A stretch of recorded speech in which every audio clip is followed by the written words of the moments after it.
বিসমিল্লাহির রহমানির রহিম।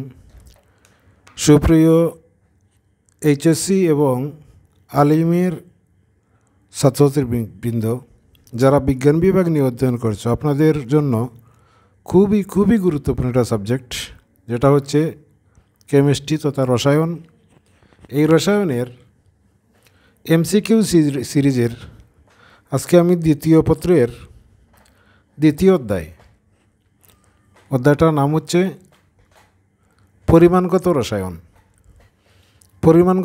তৃতীয় অধ্যায়, এটা দ্বিতীয় অধ্যায় না, তৃতীয় অধ্যায়। তৃতীয় অধ্যায়ের পরিমাণগত রসায়ন থেকে যে এমসিকিউগুলা বিগত বোর্ড পরীক্ষার মধ্যে এসেছে, সেই এমসিকিউগুলা কীভাবে আনসার করতে হয় এবং এগুলা আনসার করতে গিয়ে যে তথ্যগুলো খুবই গুরুত্বপূর্ণ, জানতেই হবে আপনাকে, সেই তথ্যগুলো আপনাদের সামনে উপস্থাপন করব। আর এই তথ্যের ভিত্তিতে বিগত বোর্ডে যত এমসিকিউ এসেছে আপনাদের সামনে ইনশাল্লাহ তুলে ধরব। আপনারা নিজেরা প্র্যাকটিস করবেন। আমি নির্দ্বিধায় বলতে পারি, আপনি যদি তথ্য জানেন তাহলে অনায়াসে এমসিকিউগুলোর আনসার করতে পারবেন। আর যদি আপনি তথ্য না জানেন তাহলে আপনি এমসিকিউ আনসার করতে গেলে অনেক সমস্যার সম্মুখীন হতে হবে। তো আমার প্রথম পরামর্শ থাকবে, আপনারা আগে তথ্যগুলো জানবেন। তথ্যগুলো জেনে নেওয়ার পর আপনি বিগত বোর্ডের যে প্রশ্নগুলো এসেছে সবগুলো ইনশাল্লাহ প্র্যাকটিস করার জন্য সামনে নিয়ে আসবেন। দেখুন আপনার সবগুলা সলিউশন হয়ে যাচ্ছে। তো আমি আর কথা বাড়াচ্ছি না। রসায়ন দ্বিতীয় পত্রের অধ্যায় 3 পরিমাণগত রসায়নে যে তথ্যগুলো আপনাকে জানতে হবে, এখানে টাইপ 1-এর মধ্যে আছে তথ্য টোটাল 5টা। এই 5টা তথ্য যদি আপনি জানেন তাহলে ইনশাল্লাহ অনায়াসে সবগুলা এমসিকিউ এর আনসার করতে পারবেন। তো প্রথম টাইপের মধ্যে আমি নিয়ে এসেছি জারক বিজারক এবং জারণমান ও জারণ বিজারণ বিক্রিয়া সম্পর্কিত। আপনারা অবশ্যই শীটের মধ্যে দেখতে পাচ্ছেন, স্ক্রিনের মধ্যে, জারক বিজারক এবং জারণমান ও জারণ বিজারণ বিক্রিয়া সম্পর্কিত। তো প্রথম তত্ত্বটা যেটা আছে, জারক পদার্থ, কঠিন জারক পদার্থ আছে, তরল জারক পদার্থ আছে, গ্যাসীয় জারক পদার্থ আছে, আর কোনোটার মধ্যে পড়ে না বা কোনগুলা একটু ব্যতিক্রমধর্মী, এটা আমি মন্তব্য কলামে নিয়ে এসেছি। তো কঠিন জারক পদার্থ হচ্ছে আয়োডিন, পটাশিয়াম ডাইক্রোমেট, তারপরে KClO3, তারপরে KMnO4, MnO2, এগুলো হচ্ছে কঠিন জারক। তো স্মরণ রাখবেন আই কেমন, ট্রিক্সটা হচ্ছে আই কেমন, আই দিয়ে আয়োডিন, কে দিয়ে মনে রাখবেন যে পটাশিয়াম, মানে কে দ্বারা 3টে আছে, এই 3টা স্মরণ রাখবেন কে দ্বারা, আর MnO দ্বারা মনে রাখবেন ম্যাঙ্গানিজ ডাইঅক্সাইড, এটা হলো পটাশিয়াম ম্যাঙ্গানিজ, পটাশিয়াম পারম্যাঙ্গানেট। তো এইগুলো হচ্ছে কঠিন জারক। তরল জারক হচ্ছে ব্রোমিন, নাইট্রাসিক অ্যাসিড, হাইড্রোজেন পারঅক্সাইড আর গাঢ় সালফিউরিক অ্যাসিড, এই 4টা। গ্যাসীয় জারক পদার্থ হচ্ছে fluorine, chlorine, sulphur dioxide, oxygen, তারপরে ওজোন, নাইট্রোজেন ডাইঅক্সাইড। এইটা স্মরণ রাখার জন্য আপনি স্মরণ রাখতে হবে SON O2, এস দ্বারা সালফার ডাইঅক্সাইড, আর ও দ্বারা স্মরণ রাখবেন O2O3, আর এন দ্বারা মনে রাখবেন NO2, আর আলাদা অক্সিজেনটা আলাদা স্মরণ রাখবেন এই যে। আর 17 নম্বর গ্রুপের মূল ফ্লোরিন, ক্লোরিন, এই 2টা গ্যাসীয়, ব্রোমিন তরল, আর আয়োডিন হচ্ছে কঠিন, আলাদা করে এগুলো স্মরণ রাখবেন। তো আপনি যে কোনো একটা যদি স্কিপ করেন তাহলে যেগুলো আপনি পড়ছেন এগুলোর বাইরে যেটা আসবে সেটা কঠিন। ধরেন আপনি কঠিন স্মরণ নাই, বা আপনি তরল জারক কোনগুলো স্মরণ রাখতে চাচ্ছেন না, তাহলে এগুলো না পড়ে বাকিগুলো স্মরণ রাখবেন। আর যে সময় দেখবেন যে এইগুলোর মধ্যে নেই, মনে রাখবেন আপনার যেটা স্কিপ করছেন এটার মধ্যে এটা চলে গেছে। তো এই ছিল জারক পদার্থ, অর্থাৎ কঠিন জারক পদার্থ চেনার ট্রিক্স বা কৌশল। এখন দেখবো আমরা কঠিন বিজারক কোনগুলো আছে। কঠিন বিজারক হইল গিয়া তরল এবং গ্যাসীয় বাদে, আমি তরলের বিজারক দিয়েছি আর গ্যাসীয় বিজারক দিয়েছি, এই 2টা বাদে বাকি যা পাবেন সবগুলো হচ্ছে কঠিন বিজারক।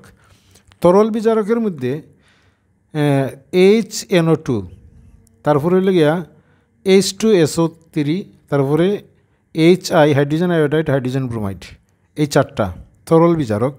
আর গ্যাসীয় বিজারক হচ্ছে হাইড্রোজেন সালফেট, কার্বন মনোক্সাইড আর সালফার ডাইঅক্সাইড, এগুলো হচ্ছে কঠিন বিজারক। এই ছিল প্রথম টাইপ বা প্রথম তত্ত্ব।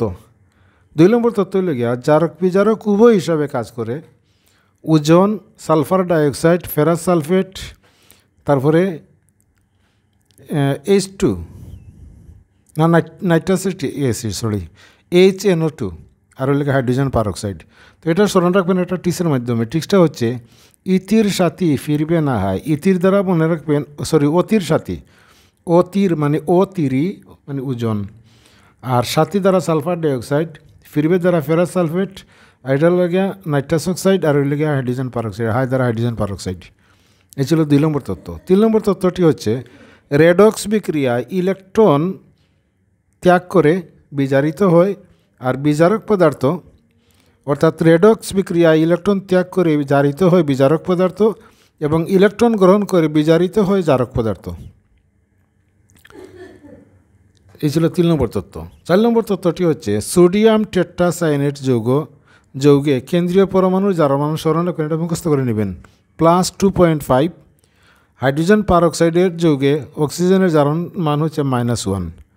লাস্ট অ্যান্ড ফাইনাল তত্ত্বটি হচ্ছে আপনার প্লাস যখন বাড়ে, অর্থাৎ যে সময় দেখবেন আপনি বিক্রিয়ক বা উৎপাদের প্লাস বেড়ে গেছে, প্লাস বাড়লে জারণ আর প্লাস কমলে বিজারণ, এবং মাইনাস বাড়লে বিজারণ, মাইনাস কমলে জারণ।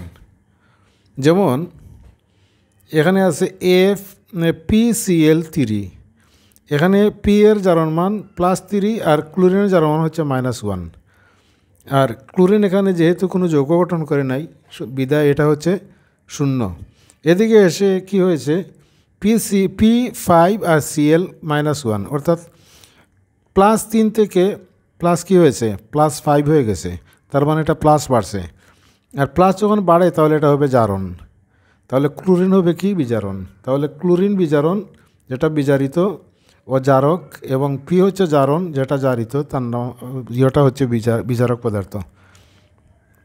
তো এই যে 5টা তত্ত্ব, এই 5টা তত্ত্বের অনুকূলে বিগত বোর্ড পরীক্ষায় যে প্রশ্নগুলো এসেছে সবগুলার আনসার ইনশাল্লাহ আপনি এখন নিজে দিতে পারবেন। আমি একটা পড়ে শোনাই। কোনটি জারক ও বিজারক উভয় হিসাবে ক্রিয়া করে? এই যে জারক বিজারক হিসেবে উভয় হিসাবে ক্রিয়া করে। অতির সাথী ফিরবে না হয়, অতির সাথী ফিরবে না। এখন দেখেন কোনটা আছে এখানে। এটা হচ্ছে নাইট্রিক অ্যাসিড, এটা হচ্ছে hydrogen sulphide. Hydrogen sulphide nitric acid নাই, এটা হচ্ছে ক্লোরিন। এই যে সালফার ডাইঅক্সাইড আছে, এই যে সালফার ডাইঅক্সাইড, তাহলে আনসারটা হবে সালফার ডাইঅক্সাইড। তো এগুলো সবগুলোর আনসার করবেন। টোটাল এখানে প্রথম টাইপের মধ্যে 26টা MCQ আছে, বিগত বোর্ড পরীক্ষার মধ্যে এসেছে 26টা আপনাদের সামনে, আপনারা প্রয়োজনে নোট করে নেবেন। আমি স্ক্রিনের মধ্যে দেখা যায় বাটে আপনাদের সামনে উপস্থাপন করছি। আশা করি আপনারা সকলে দেখতে পাচ্ছেন এবং তার আনসারও এখানে দেওয়া আছে। আপনারা নিজেরা আনসার করবেন এবং আনসারের সাথে মিলিয়ে নেবেন। তো এই ছিল আপনার প্রথম টাইপের আলোচনা। আজ এ পর্যন্তই। সকলের মঙ্গল কামনা করে আজকের মতো বিদায় নিচ্ছি। আল্লাহ হাফিজ, আসসালামু আলাইকুম।